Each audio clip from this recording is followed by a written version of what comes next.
Medzi najstaršie záznamy o počasí na Slovensku patrí aj denník Juraja Dobronokyho. Tento prvý rektor Trnavskej univerzity nechal v kronike záznam, že 21. januára v roku 1636 bolo tak teplo, ako keby bola jar. Jarné teploty našťastie momentálne nemáme, aj keď je teplejšie, ako sa na január patrí. Tak sa poďme pozrieť, ako sa bude počasie vyvíjať až do konca týždňa. Dobrý večer, vítajte pri aktuálnej predpovedi.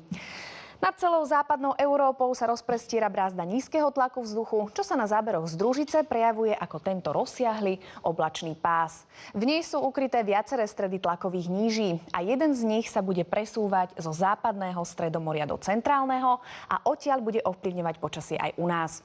Táto tlaková níž nás teda bude zásobovať nielen poriadnou dávkou oblačnosti, ale aj zrážkami. Vo vzduchu je totiž stále veľa vlhkosti a podobne na tom budeme aj zajtra. Zrážky, ktoré očakávame, budú vo forme občasného dažďa alebo mrholenia. Pozor, v nočných a ranných hodinách môžu namrzať. Sneženia sa dočkáme asi od nadmorskej výšky 1000 metrov. V rámci Európy je najchladnejšie na severe a severovýchode. Napríklad v Moskve namerali na poludnie iba -11 stupňov. Naopak, najteplejšie je na juhu a juhovýchode Európy, kde sa aj dnes teploty vyšplhali vysoko, a to na 15 až 18 stupňov.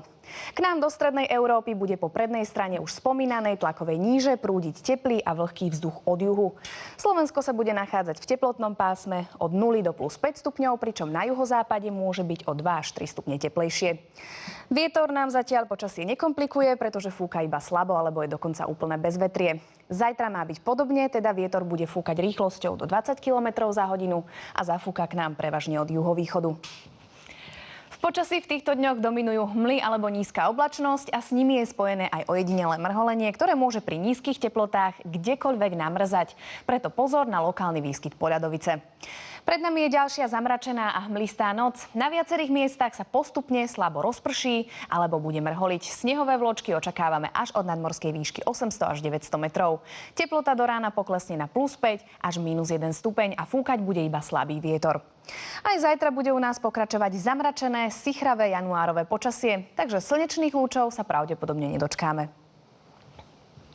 Na západe Slovenska bude zajtra prevládať oblačné až zamračené počasie a ranné hmly sa môžu na niektorých miestach zdržať aj po celý deň.